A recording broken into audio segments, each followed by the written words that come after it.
Welcome back to Sissy Maya. Make sure to subscribe to our channel to never miss an update. Additionally, consider subscribing to my Patreon to get access to these features, and much more. Naturally, I was expected to socialize with the other girls in the village, participating in their tea parties and other girlish activities, while I watched with envy as boys kicked footballs and climbed trees, activities completely off limits to me.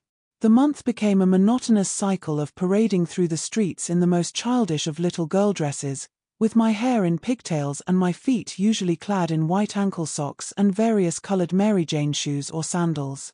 Needless to say, I frequently had to endure wearing the despised little girl-style mackintosh, and whenever Aunt Mary raised the hood, I felt particularly embarrassed, knowing how it made me appear cute and demure.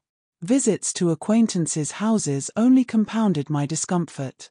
Aunt Mary delighted in taking me along to her friends' homes for tea, where they would fawn over how adorable I looked. To make matters worse, many of them had daughters of their own who took great pleasure in mocking me for my childish appearance. Little girls can be quite sharp-tongued and unkind, especially when adults aren't around to intervene. Despite it all, I learned to endure each day, counting down until I could return home and regain my own body and dignity. As the days passed, I consoled myself by planning how I would exact revenge on Alice the moment we switched back. I daydreamed about subjecting her to a level of teasing that would make my own ordeal seem mild in comparison. Or so I believed. The weeks crawled by, and soon it was only a matter of days before I breathed a sigh of relief when Mum finally arrived to take me home. One way I intended to exact my revenge on Alice was by telling Aunt Mary that I adored the dresses and mackintosh so much that I wanted to take them home with me to wear all the time. Aunt Mary readily agreed, and I could already imagine how Alice would react when she discovered my scheme. I couldn't help but revel in anticipation, imagining her dismay at being forced to wear pretty, childish dresses constantly, especially knowing she secretly despised dressing up as a cute little girl. And as for the juvenile mackintosh, I eagerly awaited her reaction when she found herself wearing it. She would undoubtedly become the subject of ridicule among the village children, and I relished the thought. I chuckled to myself as I envisioned her expression upon learning the news. However, as they say, if anything can go wrong, it will. When Mum arrived, she was just as pleased as Aunt Mary to hear that I wanted to take my collection of childish dresses home with me. Seeing the mackintosh Aunt Mary had chosen and my enthusiasm for wearing it delighted her, as it seemed like a miraculous shift in her daughter's behavior. To add to her joy and to leave Alice in a situation she would detest, I informed Mum that I insisted on wearing my hair in little girl plaits with ribbons from now on. She couldn't have been happier. I knew that the more convincingly enthusiastic I sounded now, the harder it would be for Alice to change her mind once she was back in her own body. I couldn't wait. With the new additions to my wardrobe securely packed into a large suitcase, Mum and I bid farewell to Aunt Mary and began our drive home. Sitting in my seat, I smirked to myself, anticipating Alice's reaction to her new wardrobe. I could vividly imagine her reluctantly shopping with Mum in the pink dress I had found so humiliating to wear, sporting cute pigtails down her back. And as for having to wear that mackintosh, I grinned at the thought of teasing her about it. The miles flew by as I eagerly awaited reuniting with my brother and revealing what awaited him. Throughout the journey, I reiterated to Mum my desire to wear little girl dresses and keep my hair in plaits from now on, making it clear that no matter how much I might protest later, she shouldn't take no for an answer. I laid it on thick, and by the time we arrived home, Alice would have no chance of convincing Mum to let her present herself as anything other than a demure little girl. After arriving home, Daniel opened the door and helped us with the cases up to my room. Anxious to return to my true self, I went into the garden with him and asked, "How was Scout camp?" "Enjoyable. Enjoyable. It was awesome," he replied enthusiastically. "We built bridges, had campfires, the works. I'm telling you, camping is the best." "I know," I said dryly. "But you've had your fun. So, when do we visit Sarah and get back to normal?" Daniel looked at me for a moment, then grinned. "Back to normal? What do you mean?" "Oh, come on," I said, frustrated. You know what I mean. When are we going to switch back into our own bodies again? Switch back? Daniel said, still smiling broadly. I don't know what you're talking about. You're Alice, my little sister, and I'm Daniel, your brother. What's the issue? Enough playing dumb, Alice, I insisted. The month is over, you've had your fun, and it's time to change back. You agreed to this. Daniel looked at me and replied, yes, I suppose I did, didn't I? But you see, I've always wished I was a boy, and this past month has been the happiest I've ever been. This body suits me perfectly, so I'm going to hold on to it. If you think I'm going back to that cute little girl body, you've got another thing coming. A chill ran down my spine. This was a turn of events I hadn't anticipated. My sister intended to remain in my body, leaving me indefinitely trapped as an 11-year-old girl. Panic seized me for a moment as I desperately tried to gather my thoughts. But you can't, I exclaimed. You can't do this to me. Oh, but I can, he said triumphantly, knowing he had the upper hand. As long as someone is in my body, I don't see a problem. And as my brother, you know enough about me to pull it off. But I don't want to be a little girl, I pleaded in despair. I'm a boy. Of course you're not, Daniel grinned. You're Alice Turner, my little sister. So I suggest you get used to the idea. Oh, and by the way, old Sarah Bickford has moved away to be with relatives up north, so there's no way to change back anyway. Although, before she left, she gave me the potion to switch us back, just in case I decide I want to be a girl again. But right now, I don't. He chuckled as I gasped at this revelation. I couldn't believe it. Enduring being a little girl for a month was bearable with the promise of returning to my own body afterward. But facing the prospect of it becoming permanent was a whole different story, and tears welled up in my eyes. But there was more bad news to come. It suddenly dawned on me that staying in our current predicament meant starting secondary school in this state. I couldn't imagine Alice enduring the tough environment of a boys' high school. But I was mistaken. Listen, I pleaded as convincingly as I could, I'm supposed to start at the boys' high school next month. Do you have any idea what it's like being a new boy there? It's incredibly tough. You would hate it. I've spoken to Harry and John, who are in their second year, and they said it's really rough. Deep down, you're still a girl, and I know you wouldn't be able to handle it. So why not just change us back and save yourself the trouble? It's no fun, believe me. Nice try, dear brother, she grinned. Except for one thing. You're supposed to be starting at the boys' high school as a day student. Due to my recent misbehavior, Mum's decided to send me off to Santa Maria Convent as a boarder to make me more ladylike, and there's no way I'm going along with that. I've been desperate to find a way out of it, and now you've handed me the perfect opportunity. I can't think of anything better than for you to go in my place. It's a brilliant idea. This situation is just perfect. I'm confident I can handle being a new boy at the high school, and you can endure the delights of life in a girls' boarding school. I know where I'd rather be, and I intend to make sure that's where I end up. She glanced at me, leaving no room for argument. Suddenly, I remembered how I had insisted to Mum, as Alice, that I wanted to dress in the most childish dresses and wear cute pigtails, intending for the real Alice to suffer through it. Now, my plan had completely backfired, and I was the one stuck appearing as a sweet little girl indefinitely. I cursed my attempt at cleverness. There was clearly no changing Alice's mind. Disheartened, I trudged back into the house and went up to my room.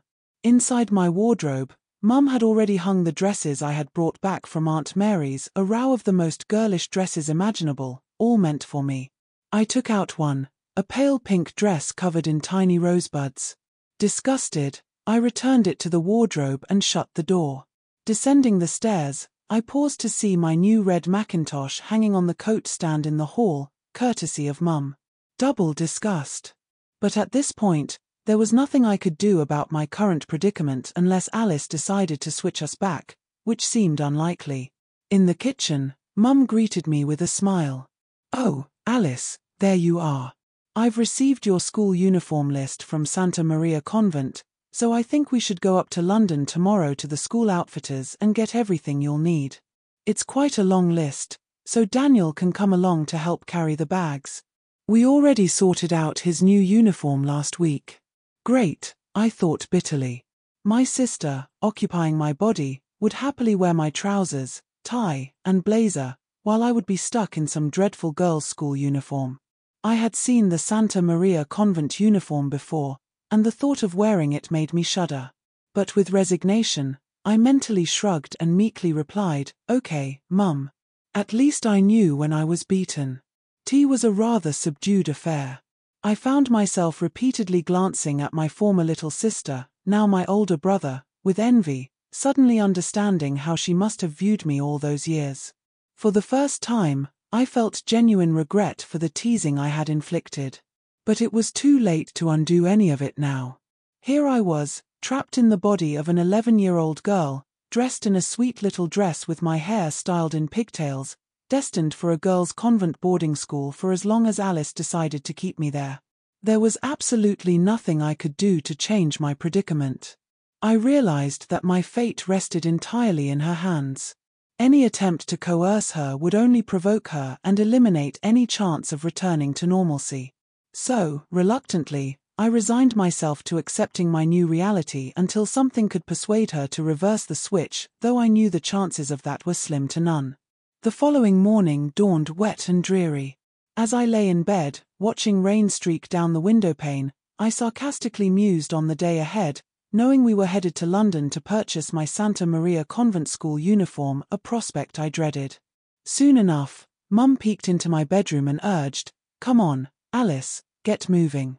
We have a lot to do today." With a resigned grunt, I got out of bed and made my way down the hall to the bathroom for a shower.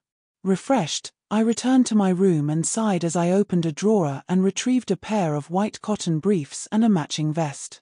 Surveying my wardrobe, filled with little girl dresses, I realized how much I had adapted to my submissive role. I selected a white dress adorned with a pink sash and, thanks to Aunt Mary's thorough training, effortlessly fastened it in place. Once dressed, I pulled on white cotton ankle socks and buckled up a pair of white leather T-bar Mary Jane shoes. Sitting at my dressing table, I brushed my hair back into a ponytail and secured it with a pink ribbon. It struck me suddenly that I was dressed exactly as I had been during my stay with Aunt Mary a few weeks earlier. Standing before the full-length mirror, I couldn't help but smile briefly, acknowledging that despite being a boy inside, I made a rather pretty girl. I descended to breakfast, and as I entered the kitchen, Mum smiled warmly and remarked, "You look lovely, Alice. Now sit down and have your breakfast." Moments later, Daniel strolled in, casting a teasing grin my way. "Oh sis, you look absolutely charming, don't you? Shame you'll soon have to don that dreadful Santa Maria convent uniform, isn't it?" Leave it to him to puncture any sense of peace. As if I needed the reminder. We finished our breakfast, and I headed upstairs to brush my teeth before our shopping trip. Upon returning downstairs, I found Daniel donning his new navy blue school gabardine raincoat, while Mum was already in her blue mackintosh. As I reached the bottom of the stairs, Mum retrieved my despised new red mackintosh and held it out for me to put on. "Here you are, Alice," she said, holding it up. "Your new Mac. Quite similar to mine, isn't it? You won't be taking it to your new school though, as they have their own you'll wear." "Yes, I know," I thought as I slipped into my mackintosh, dreading its appearance. Mum quickly fastened the buttons and pulled up the hood in anticipation of the pouring rain outside. Shortly after, we headed down to the bus stop to catch the bus to Canterbury station, where we would board the train to London. The rain poured heavily as we walked to the bus stop, cascading down my Mac and soaking my legs and feet. The wet fabric slapped against my bare legs uncomfortably. We waited at the bus stop until our bus arrived, Mum paid our fares, and we took our seats. I unfastened my hood and pushed it back, gradually adjusting to my new role as a little girl, though still feeling self-conscious, especially under Daniel's amused gaze. Upon reaching Canterbury station, we entered and Mum bought our train tickets. With a few minutes to spare, we settled comfortably on the train. Removing our wet raincoats, I couldn't help but feel juvenile in my sweet little dress, white ankle socks, and childish shoes. I stared out the window at the rain-soaked countryside, feeling miserable. The train journey to London took about an hour, during which I reluctantly put on my despised mackintosh again as we neared Victoria Station. We descended to the tube station and took the underground to Oxford Circus. Emerging from the station, we were relieved to find that the rain had stopped, sparing me the humiliation of keeping my mackintosh hood up. A short walk brought us to the school outfitters, where we entered the girls' schoolwear department with a sense of impending embarrassment. Daniel, leaning casually on the counter, wore a wide grin, knowing full well how uncomfortable this would be for me, as he once felt himself when he was still my sister. But those days were gone, and I braced myself for what lay ahead. A friendly young woman approached us and said, "Good morning, madam. How can I assist you today?" "Sure," said Mum. "My daughter will be starting at Santa Maria Convent next week and needs her school uniform. Here's the list." She produced the school-provided list, which the girl checked through. "Great," the girl replied. "We have everything in stock. Let's measure her first, and then we can get everything together for her to try on." I felt a wave of embarrassment knowing I would soon be in full view dressed in a complete girls' school uniform, something unimaginable to me as a boy. Then I reminded myself that currently, I wasn't a boy, and I had to make the best of it. The girl proceeded to measure my bust, waist, and hips with a tape measure, selecting various items from different drawers until a small pile of clothing accumulated on the counter. After a few minutes, she suggested, "I'll set you up in the changing cubicle. You can start with the underwear, blouse, and tie, and then we'll move on to the rest." She opened the curtain to the cubicle, placing the garments on a bench inside. Mum and I followed her inside, and she drew the curtain closed behind us. "All right, Alice," Mum said, "let's get you changed." She swiftly took off my mackintosh, hung it up, and proceeded to undress me until I was left in just my shoes and socks. Then, she began dressing me in my new school uniform. First came a pair of maroon school knickers, followed by a white vest. Next, she helped me into a crisp white cotton blouse and a maroon and silver diagonally striped tie. Mum struggled a bit with tying the tie around my neck, but she managed it eventually. Moments later, the girl handed Mum a grey gym tunic through the curtain.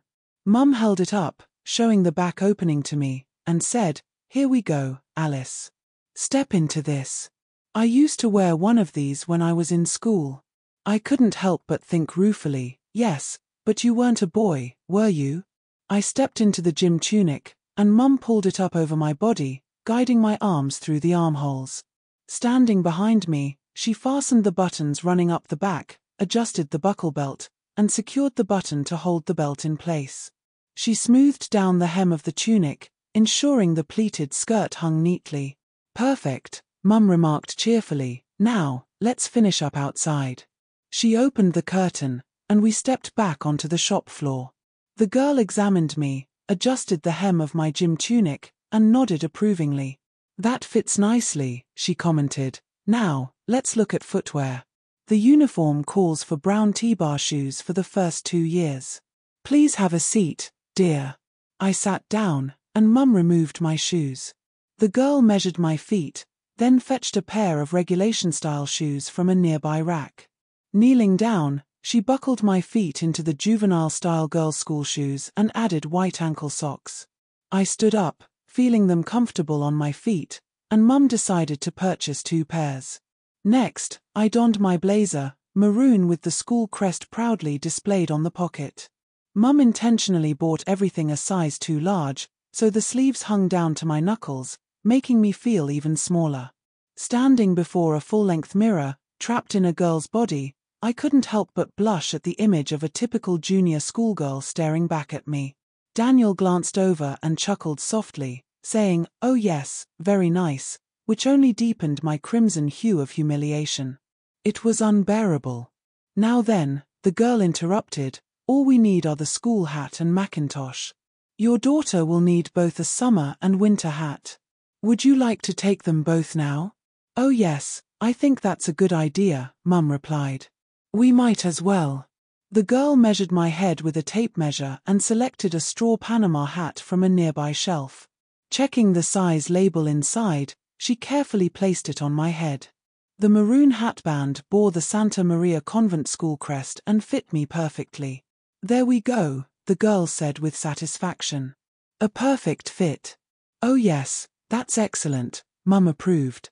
"Isn't it nice to be wearing a senior school uniform instead of your primary school one, Alice?" What could I do but reluctantly agree? "Yes, Mum," I replied without much enthusiasm. Daniel couldn't resist adding his commentary. "You look great, a proper schoolgirl. And imagine wearing it every day for the entire next term. Aren't you the lucky one?" He knew exactly how I must be feeling, and I winced at his reminder that I'd be stuck in this uniform for the next 3 months. I sighed resignedly at the thought of enduring the strict uniform requirements of a girls' convent boarding school. Moving on, the shop assistant fetched a maroon velour winter school hat from the stack next to the summer hats. Placing it on my head, she ensured it fit perfectly once again. Daniel couldn't resist a playful jab, and I braced myself. The girl then turned to a rack containing the Santa Maria Convent gym tunics, blazers, and mackintoshes.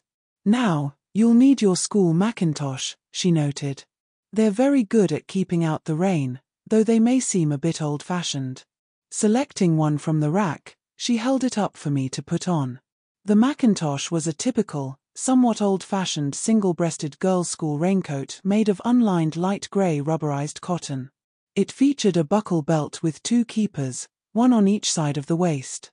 The hood, hanging from the shoulders, was non-detachable with a square top, a common style for girls' school raincoats, lined in maroon with tie tapes to secure it under the chin.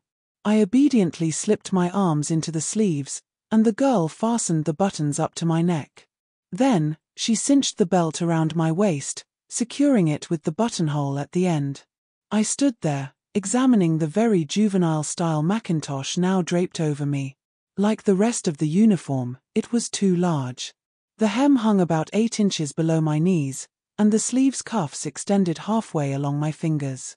I certainly looked every inch the junior new girl now, much to Mum's satisfaction. "Oh yes," she said, running her fingers over the rubberized cotton mac, "that'll keep the rain out, won't it?" "It certainly will," the shop assistant agreed. "Let's see how it looks with the hood up, shall we?" She pulled the hood over my head, tying the tie tapes under my chin in a neat bow. I caught sight of myself in the mirror and groaned at the sight of the typical schoolgirl image I now portrayed. Daniel couldn't resist making a comment, as usual. "Oh yes," he chuckled, "there's no mistaking it, Alice. You look every bit the schoolgirl now, don't you?" His words meant nothing to the others, but I knew exactly how he relished my discomfort at being a boy trapped in a schoolgirl's body, dressed in the epitome of girlhood. Glaring at him from under the mackintosh hood, I felt enclosed in the rubberized cotton like a stifling cocoon. I hated every moment of it. However, there was nothing I could do except quickly untie the tapes under my chin and throw the hood back. I went to remove the mackintosh, but Mum stopped me. "No, leave it on, dear. You might as well wear your new uniform home," and I think it started raining again. I glanced out the window to see the rain falling heavily. Yuck, I thought. The shop assistant gathered up my various items of school uniform underwear, blouses, socks, new shoes, and hats and packed them into several bags along with the clothes I had worn into the store. Mum settled the bill, and we prepared to leave. As we exited the store, Mum pulled my mackintosh hood up again, securing it firmly with the tie tapes in a bow under my chin.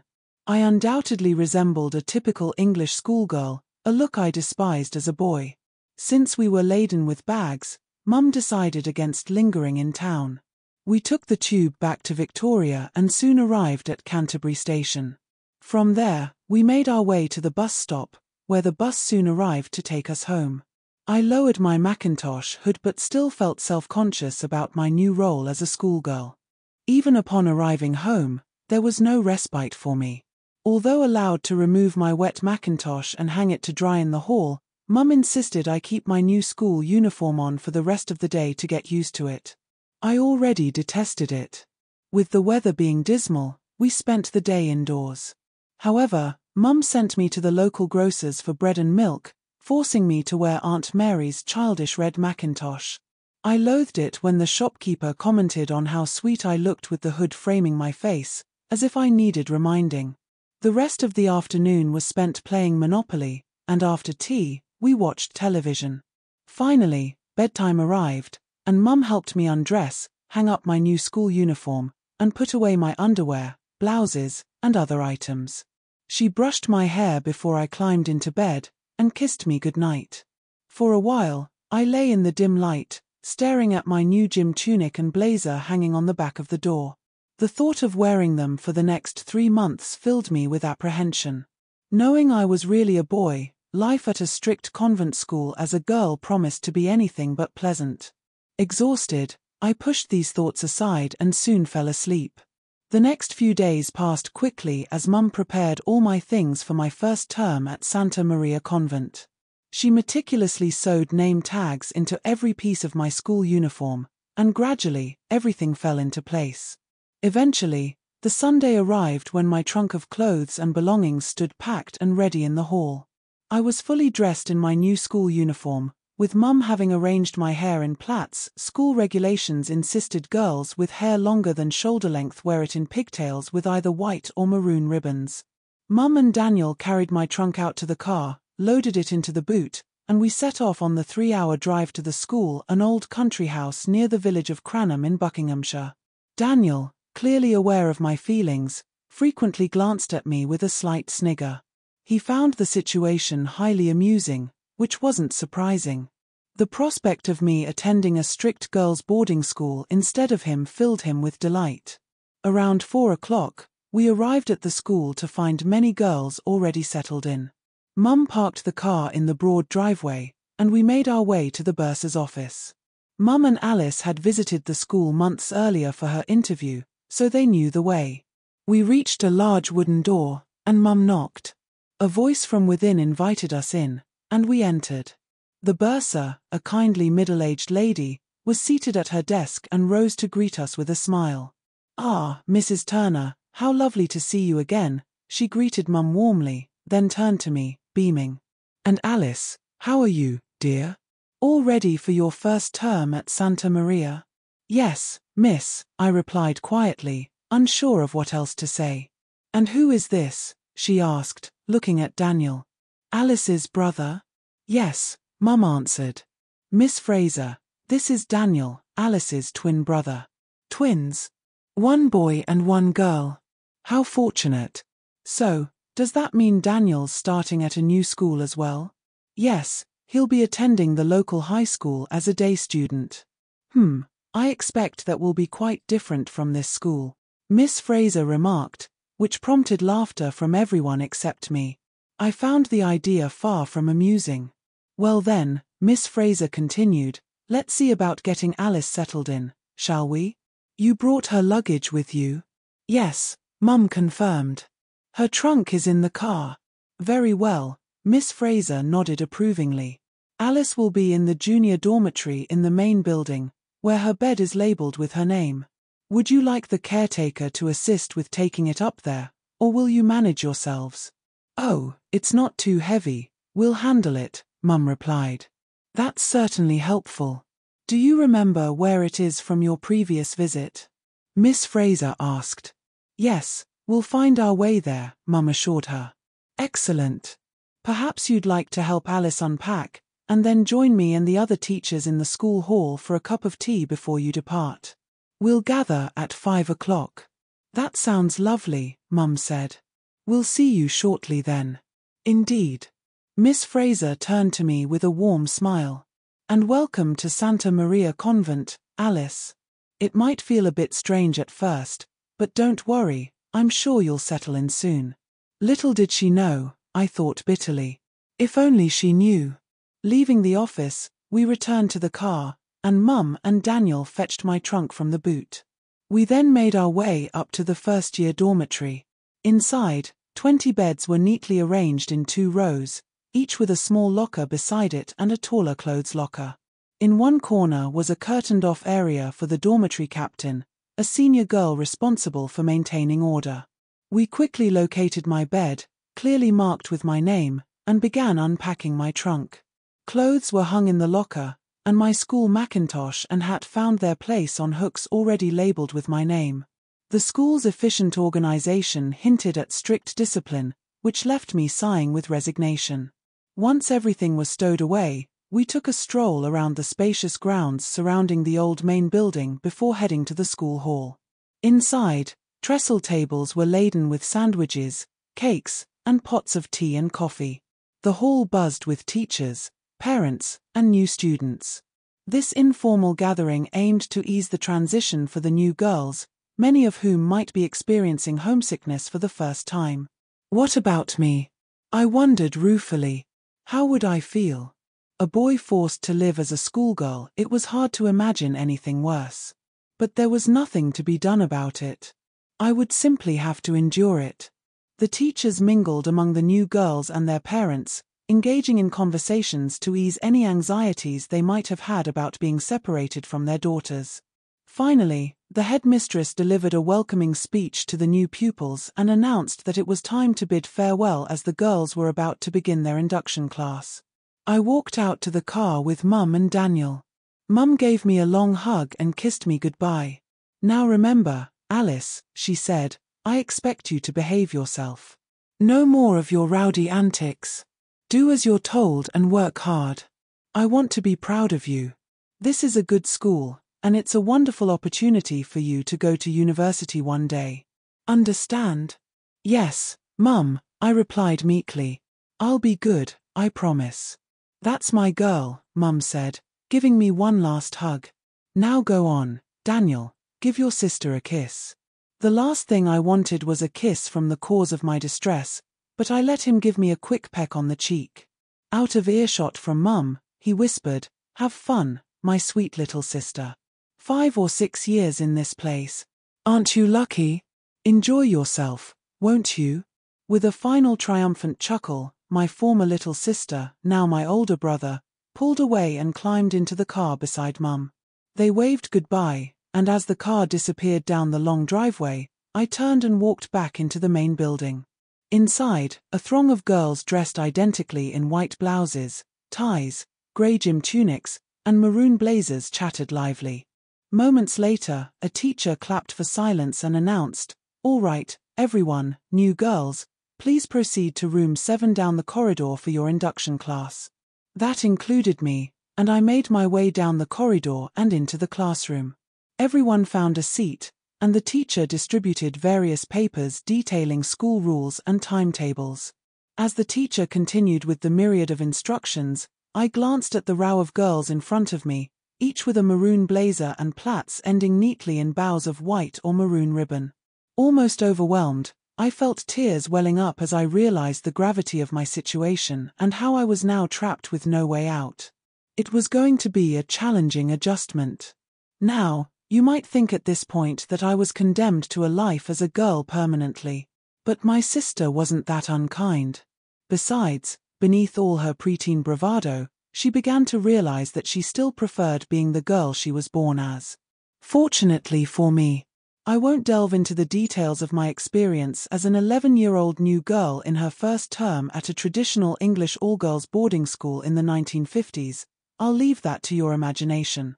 Being stuck in my sister's body was certainly a unique experience for any boy, to say the least. Strangely enough, it fostered in me a deep respect for women that served me well throughout my life and eventually led to a happy and understanding marriage with my beloved wife. But that, of course, was far into the future. Before the joy could arrive, there was the pain to endure. I can't say that my 3 months living as a humble new girl in a strict English girls' school was enjoyable. On the contrary, the regime of absurd and demeaning rules only heightened my embarrassment at having to spend every day in the role of a little girl. But as I mentioned earlier, my sister wasn't so heartless as to leave me in that state forever. The autumn term passed by, and I felt immense relief when I finally headed home for Christmas on the train with the other girls, many of whom had become close friends. Mum greeted me warmly at the station, and we embraced before she drove us back home. Returning to familiar surroundings was a tremendous relief, and as I sat in the kitchen sharing a cup of tea with Mum, dressed in my now familiar grey and maroon school uniform, who should walk in but my brother Daniel. He took one look at me, and we stood up to hug each other. "Welcome home, sis," he whispered. "I'm so glad to see you."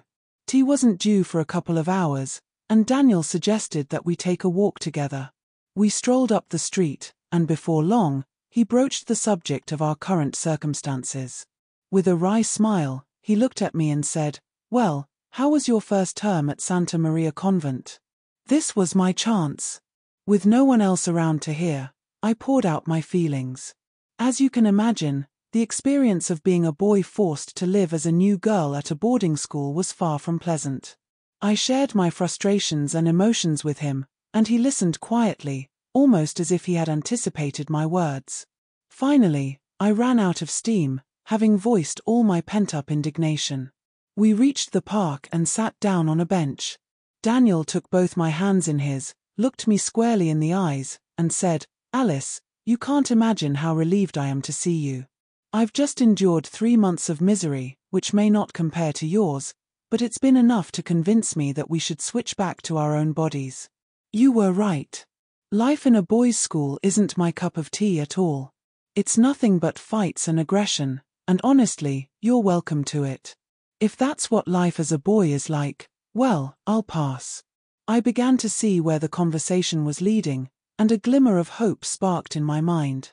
Could it be that my once spiteful little sister was having second thoughts about being Daniel after all? Suddenly, my hopes of escaping this predicament soared. I mustered all my persuasive skills with a sense of urgency. "So," I began, "are you saying that being a boy isn't all it's cracked up to be?" Her expression spoke volumes. She gazed at me, a tear rolling down her cheek, and confessed, "It's terrible. How do you stand being a boy? They're disgusting. They're rude, messy, and they actually seem to revel in it. These past 3 months have been the worst of my life, constant fights, pushing, and shoving. If you show any sensitivity, the other boys mock you, and as for what they think of girls, I just can't take it anymore." A glimmer of hope appeared on the horizon, and I seized it eagerly. As gently as I could, I took her hand in mine and, in a truly brotherly gesture of comfort, draped my arm around her shoulder. "Well, Alice," I said softly, "you're the only one who can get us out of this mess, aren't you? Do you still remember how to return us to where we truly belong? Do you still have the potion that old Sarah gave you?" I chose my words carefully. In the form of little Alice, I reached into my pocket, retrieved my handkerchief, and tenderly wiped Daniel's eyes, hoping that soon they would be mine again. He sniffled and looked at me with a tenderness I had never seen before. It was odd. Despite our swapped bodies, we could still recognize each other's essence in our eyes. I knew that even though I looked at Daniel's physical form, his eyes revealed the soul of Alice. It was a poignant revelation, something that would stay with me forever. It was a moment of truth, and fate seemed to decree that enough was enough. Daniel regarded me, sniffed softly, and remarked, "Well, I suppose we should get back to where we belong, shouldn't we? I assume you'd prefer to be back in your own body. Or would you rather return to Santa Maria Convent in January?" There was a hint of humor in his tone, and I quickly capitalized on it. "Well," I replied, "if you're tired of getting a few black eyes as me, I've certainly had my fill of disappointing Miss Markham with my abysmal needlework." Alice chuckled and countered, "Fair enough, dear brother. You take the fistfights, and I'll work on my needlework. How's that for a deal?" My heart soared as I realized she was just as fed up with the situation as I was, signaling a hopeful end to my current predicament. But there was still much to do. "That sounds like a pretty fair swap to me," I said, "but are you absolutely certain you can change us back?"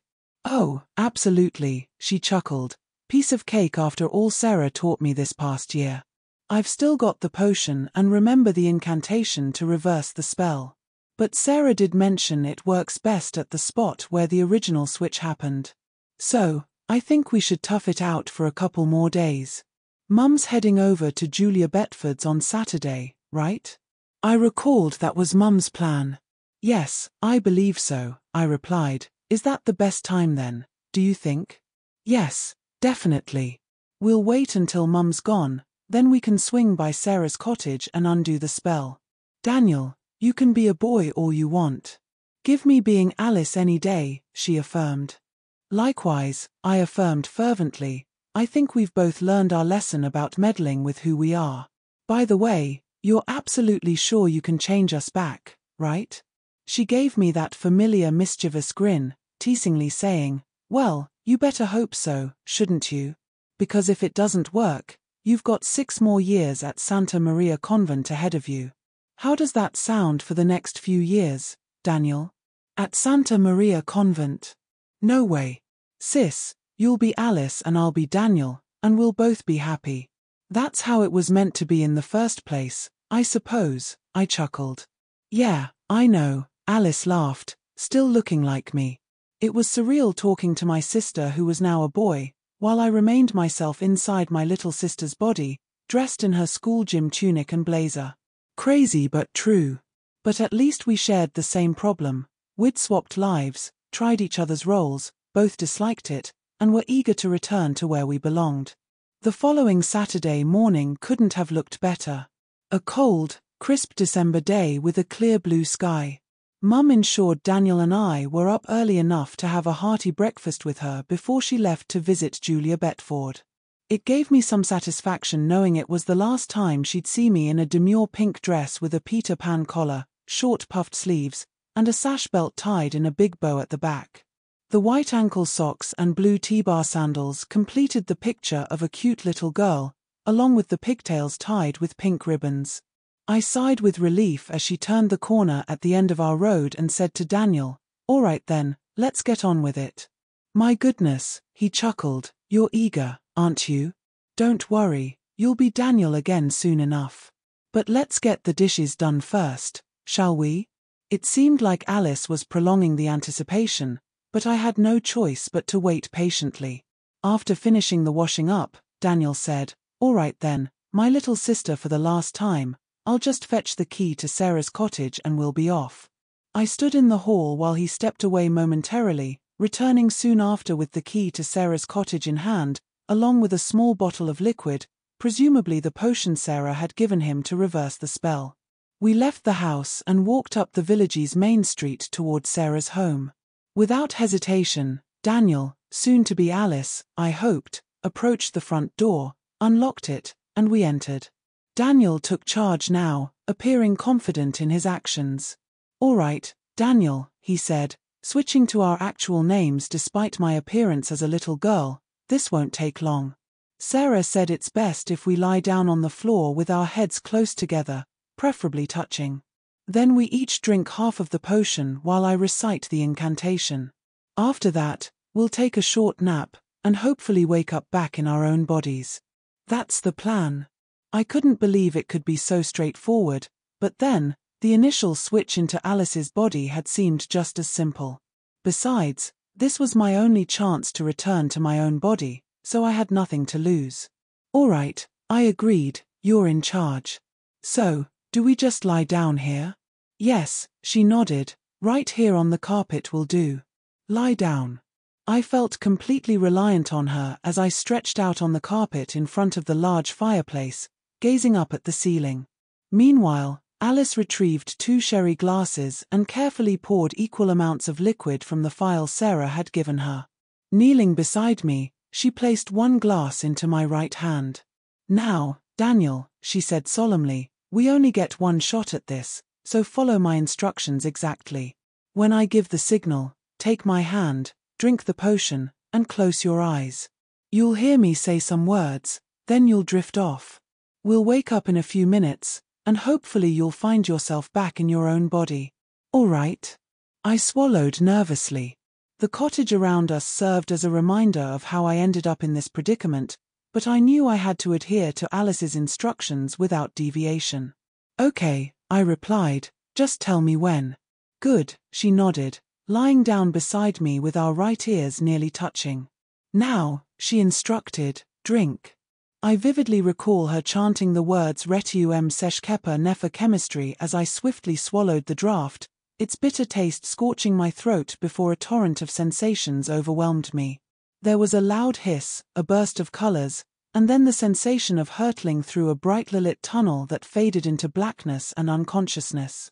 When I regained consciousness, I found myself lying on the floor, staring up at the ceiling for a moment before turning to see Alice's head next to mine. Suppressing a brief wave of nausea, I propped myself up on one elbow and surveyed my surroundings. A wave of joy swept over me as I realized I was lying next to my sister. Glancing down at myself, my hopes were confirmed. I saw myself. Me. I was me again. It was real. Alice had succeeded, and I sighed with relief.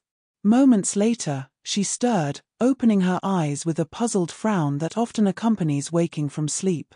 She peered at me with narrowed eyes, catching sight of my smiling face. "Hi there, dear brother," she greeted sleepily, a lazy smile spreading across her face. "Looks like we did it." "We certainly did," I replied. "Or rather, you did. I can't believe it. I'll owe you forever for this." "Oh, don't worry about that," she said, quickly regaining her composure. "I owe you just as much. I spent 3 months in your body, and I'm glad I did. But I have to say, you can keep it. I think I've had my fill of being a boy for a lifetime." "Well," I chuckled, "believe me, 3 months as a girl at Santa Maria Convent wasn't exactly my cup of tea either. All those ridiculous rules and regulations. I mean, they even dictate the color of your hair ribbons. How petty is that? Anyway, you'll be heading back there next month, so my sympathy goes out to you." "I think I can handle it," Alice laughed. "I'll trade hair ribbons for black eyes any day." We were both immensely relieved to be back in our own bodies at last. We made our way home, where our little adventure remained our personal secret, never to be shared with anyone else. Except for old Sarah, who eventually returned to the village and became both friend and mentor to us both. Alice and I grew up, but we always made time for Sarah. A few years later, she passed away, and some of her relatives traveled from Northumbria for her burial in the local churchyard.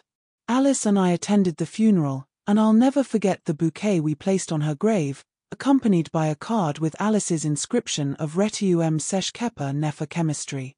And the meaning of those words: "Return me to where I belong."